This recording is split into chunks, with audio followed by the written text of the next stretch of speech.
Hello friends, स्वागत है आपका यूट्यूब चैनल के ऊपर। देखिए भी अपनी क्लास चल रही थी मॉडल पेपर के ऊपर और मॉडल पेपर के कुछ क्वेश्चन हो चुके थे। अपने जो फर्स्ट क्वेश्चन है, फर्स्ट क्वेश्चन के 11 क्वेश्चन हो चुके थे। ठीक है, जो MCQ क्वेश्चन थे। लास्ट क्वेश्चन अपना फर्स्ट का जो था कि किसी वृत्त के व्यास के सिरों पर खींची गई स्पर्श रेखा आपस में होती है। ठीक है, समांतर होती है। तो ये क्वेश्चन करवा दिया था मैंने। तो इसके बाद देखिए भी 11th नंबर क्वेश्चन के बाद जो 12th नंबर जो क्वेश्चन है ये लिखा हुआ है। देखिए, भुजा 7 सेंटीमीटर वाले एक घनाकार ब्लॉक के ऊपर एक अर्धगोला रखा हुआ है और अर्धगोले का अधिकतम व्यास हो सकता है। तो देखिए अपने पास ये एक 7 सेंटीमीटर का घनाकार बॉक्स है।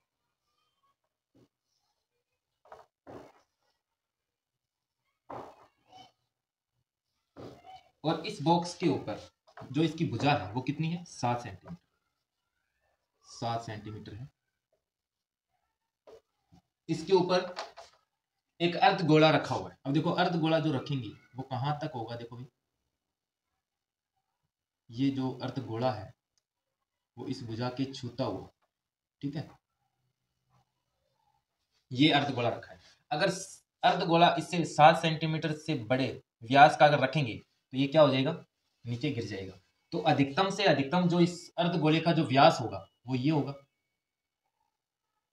और ये भुजा इसके इक्वल है। तो ये कितनी होगी? 7 सेंटीमीटर। यानी कि अर्धगोले का अधिकतम व्यास जो है वो कितना होगा भाई?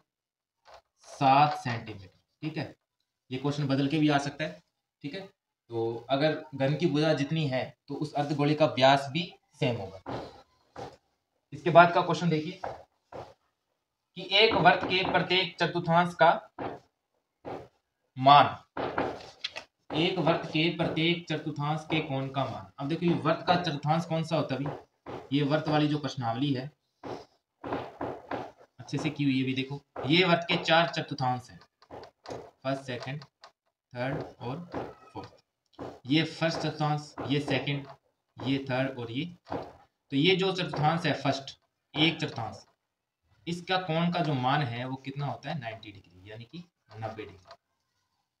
तो वर्ग के प्रत्येक चतुर्थांश का जो मान है वो कितना आएगा भाई? 90 डिग्री। ठीक है, तो ऑप्शन में दे रखा हो 30, 45, 60, 90, तो द ऑप्शन आएगा। अब देखिए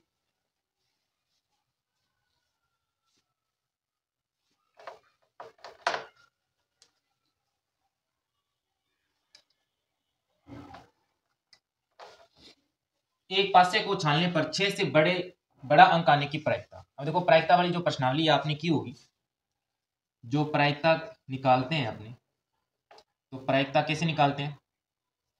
संभव परिणाम, संभव परिणाम बटे कुल परिणाम, ये फॉर्मूला लगाते हैं। ठीक है,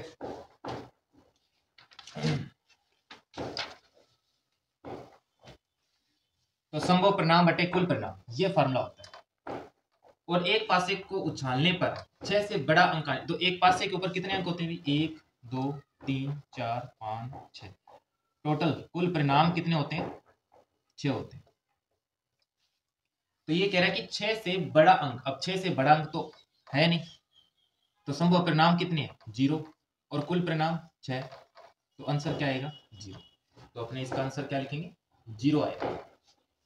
ठीक है, तो 0 कहां पर है? ए ऑप्शन आएगा 0।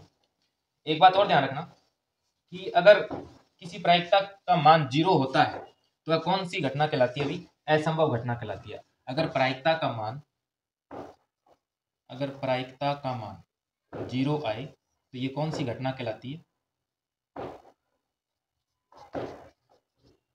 असंभव घटना। कौन सी घटना कहलाती है? संभव घटना।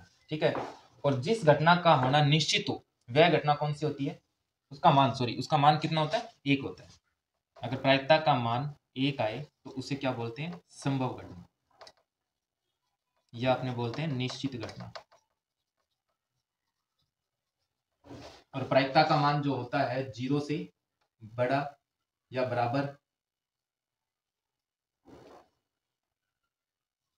और 1 से छोटा या 1 के बराबर। इस बात का ध्यान रखना भी स्पेशल। नेक्स्ट क्वेश्चन देखिए इसका लास्ट, समांतर श्रेणी दे रखी है, ठीक है, इसका 11वां पद निकालना है। क्या निकालना है? 11वां पद।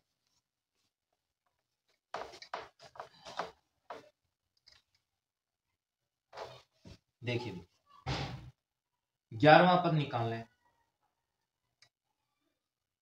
प्रथम पद दे रखा है कितना? -3। डी निकालेंगे कैसे? a2 माइनस a1 करके, और डी a2 कितना है? -1/2, और a1 कितना है? -3। तो ये कितना आएगा? -1/2, माइनस माइनस प्लस, ये हो गया 3। अब अगर लघुत्तम एलसीएम लेंगे तो कितना आएगा? 2 -1, तो 2 में 1 का भाग जाएगा तो 2, 2 3 6, तो ये आ गया कितना? 5/2। तो डी का मान कितना है? 5/2। अपने को निकालना है 11वां पद।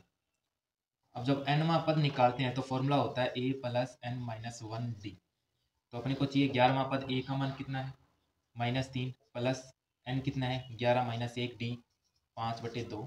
तो ये हो गया -3, 11 में से 1 गया 10, 5/2, 2 5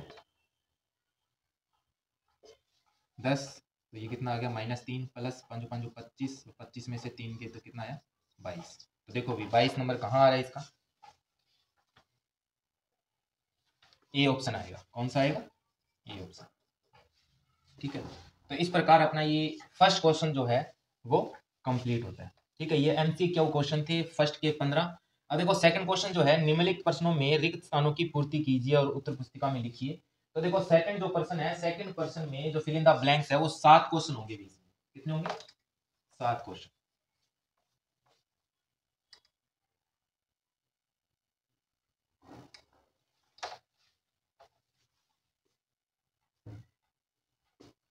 तो देखो फर्स्ट क्वेश्चन तो मैंने करवाई दिया अभी शायद, है ना? फर्स्ट क्वेश्चन हो गया अभी। इससे नहीं, फर्स्ट क्वेश्चन नहीं हुआ है। हाँ, सेकंड का फर्स्ट, सेकंड का जो फर्स्ट क्वेश्चन है वो देखिए, एक एपी दे रखी है, ठीक है, 3 1 -1 -3 का प्रथम पद, जो प्रथम पद निकालना है वह सारावंतर निकालना है। सारावंतर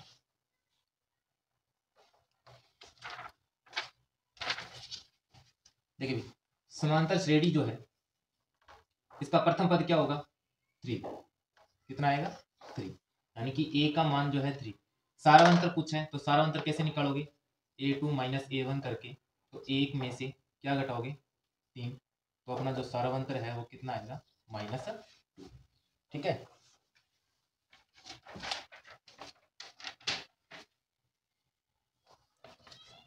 देखिए इसका सेकंड क्वेश्चन, cos स्क्वायर 60 व sin स्क्वायर 60 का हल है। cos स्क्वायर 60 व sin स्क्वायर 60 का, जो मैंने सर्व समीकरण आपको बताई थी, sin square theta plus cos square theta is equal to 1, 1 plus tan square theta is equal to sec square theta, 1 plus cot square theta is equal to cosec square theta. ये 3 सर्व समीकरण आपको बताई थी। ठीक है, आपसे पूछा है कि sin स्क्वायर 60, इस समीकरण से आपसे क्वेश्चन पूछा गया है कि sin स्क्वायर 60 और cos स्क्वायर 60 का मान। अब देखो वैसे तो मान एक होता है, यदि थीटा का जो मान है, अगर थीटा का मान अगर समान है, देखो यहाँ पर भी कितना है? 60 डिग्री, यहाँ पर भी 60 डिग्री, तो अपने सर्व समीकरण इसमें पुट कर देंगे तो कितना आएगा आंसर? इसका एक ही आएगा। ठीक है, अगर मान रख कर निकालोगे तो भी क्या आएगा? एक ही आएगा। देखो थीटा अगर समान आ रहा है तो अपने सीधा डायरेक्ट एक रख सकते हैं, तो यहाँ पर क्या आएगा? एक।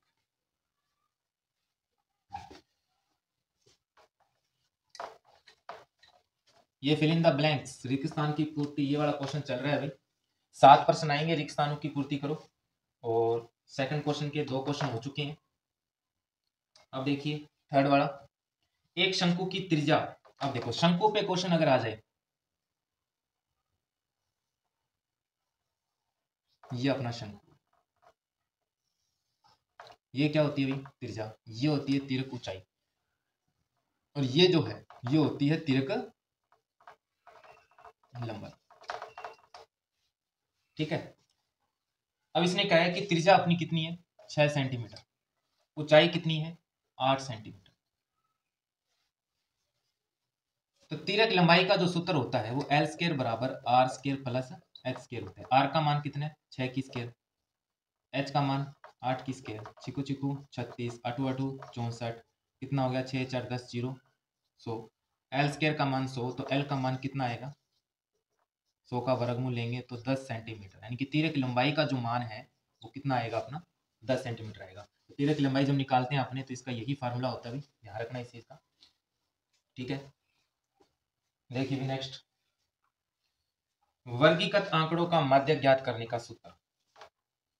वर्गीकृत आंकड़े का माध्य ज्ञात करने का सूत्र। अब देखो भी क्वेश्चन की जो लैंग्वेज है, क्वेश्चन में क्या लिखा हुआ है, माध्य ज्ञात करने के लिए दो तरीके हैं। अब दो तरीके कौन से, एक तो वर्गीकृत आंकड़े दे रखे हैं। वर्गीकृत आंकड़े का मतलब क्या होता है, जैसे एक वर्ग अंतराल, जैसे 0 से 10, 10 से 20 वर्ग अंतराल में दे रखा हो, ठीक है। अगर साथ में बारंबारता हो, ठीक है, तो वर्गीकृत आंकड़ों का माध्य जो ज्ञात करने का जो सूत्र होता है वो होता है L plus n/2 minus C बटे F इंटू H, ठीक है। और एक देखो भी अवर्गीकृत आंकड़े,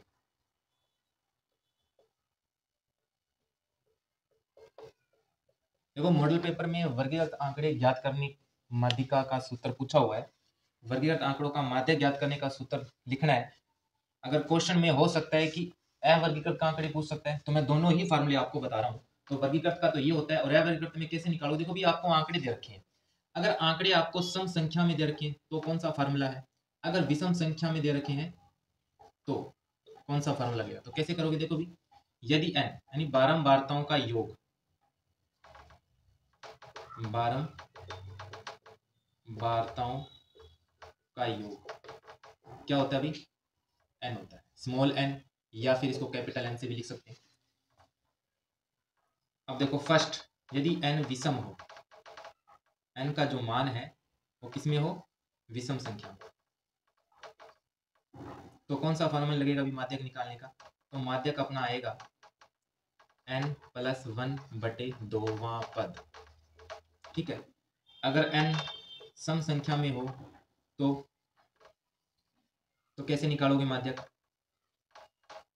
तो देखो भी n/2वां पद प्लस n/2 प्लस 1वां पद, फिर बटे में क्या करोगे 2, ये चीज करोगे, ठीक है।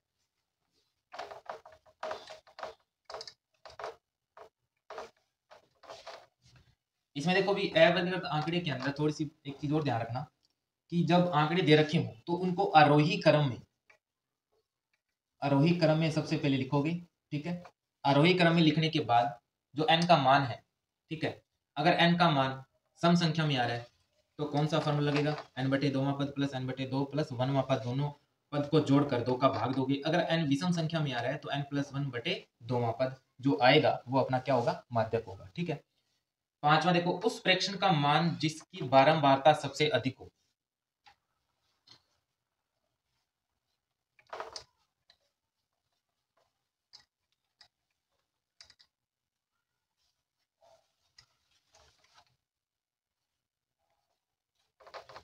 देखिए भी उस प्रेक्षण का मान जिसकी बारंबारता सबसे अधिक हो तो वह क्या कहलाता है, अभी बहुलक कहलाता है।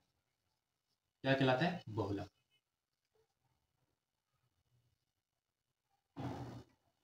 वह प्रेक्षण जिसकी बारंबारता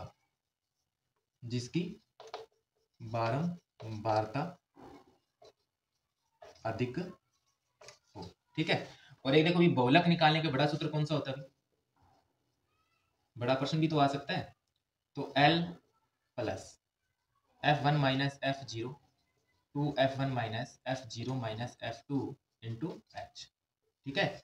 बहुलक निकालने के दो तरीके भी, अगर अवर्गीकृत, ये कौन सा कब लगेगा, अवर्गीकृत, और ये कब लगेगा, वर्गीकृत। जब अवर्गीकृत आंकड़े दे रखे हो तो उस प्रेक्षण, वह प्रेक्षण जिसकी बारंबारता सबसे अधिक हो वह प्रेक्षण क्या कहलाएगा, बहुलक आ जाएगा। अगर वर्गीकृत आंकड़े दे रखे हो तो ये बड़ा सूत्र अपने को लगाना है, ठीक है। तो सेकंड का 6 देखिए, घड़ी की मिनट की सुई द्वारा 1 मिनट में रचित कोण का मान बताएं। घड़ी की मिनट की सुई 1 मिनट में रचित कोण का मान, ठीक है, होता है। और इसका लास्ट कौन सा है, 7वां, एक असंभव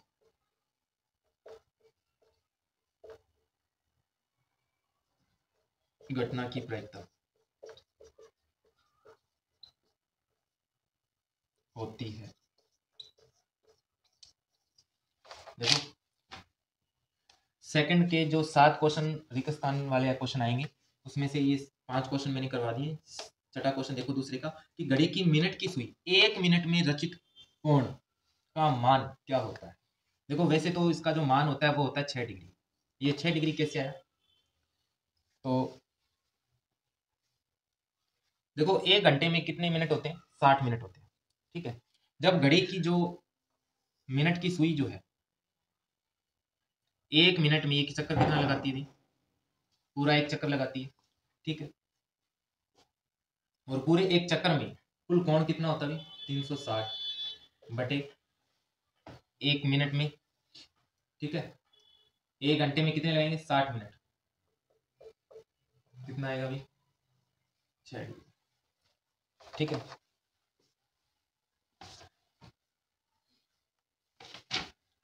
लास्ट में देखिए एक असंभव घटना की प्रायिकता, एक असंभव घटना की जो प्रायिकता है होती है, मैंने अभी थोड़ी देर पहले क्वेश्चन करवाया था, वो ऑप्शन में एमसीक्यू में आ रखा था कि एक पासे को उछालने पर 6 से बड़ा अंक आने की प्रायिकता 0 आई थी, ठीक है।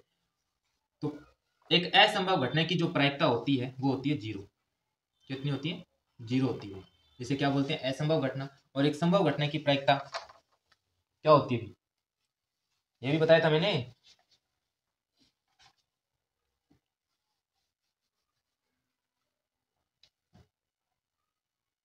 एक क्वेश्चन और ध्यान रखना भी कि किसी भी प्रयोग के अंदर, ठीक है, किसी भी प्रयोग की सभी प्रारंभिक घटनाओं की प्रायिकताओं का जो योग होता है वो कितना होता है भी, 1 होता है।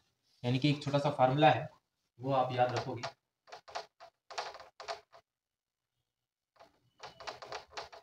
ये वाला, ठीक है। ये क्वेश्चन भी है, लगभग इस पर क्वेश्चन पूछ लेते हैं। तो ये जो फार्मूला है, ठीक है, तो प्रायिकता, ये का मतलब इवेंट होता है, ठीक है, प्रायिकता ऑफ इवेंट। तो ये पी जो बार लगा हुआ है इसका मतलब क्या होता है भी, एक तो आने की प्रायिकता और एक नहीं आने की प्रायिकता, दोनों की प्रायिकताओं का जो योग होता है वो कितना होता है, 1 आता है। अगर आपके पास देखो आने की प्रायिकता आ जाती है तो नहीं आने की निकालनी है तो 1 में से माइनस करके आप निकाल सकते हो, ठीक है। ये सेकंड क्वेश्चन आपका हो चुका है। इसके बाद का जो क्वेश्चन है वो नेक्स्ट क्लास में करेंगे। तो ये आपका जो फर्स्ट और सेकंड क्वेश्चन है, ठीक है, पहले क्वेश्चन के अंदर एमसीक्यू क्वेश्चन थे, ठीक है, कितने, 15। और सेकंड क्वेश्चन के अंदर आपके fill in the blanks, fill in the blanks कितने क्वेश्चन थे, 7।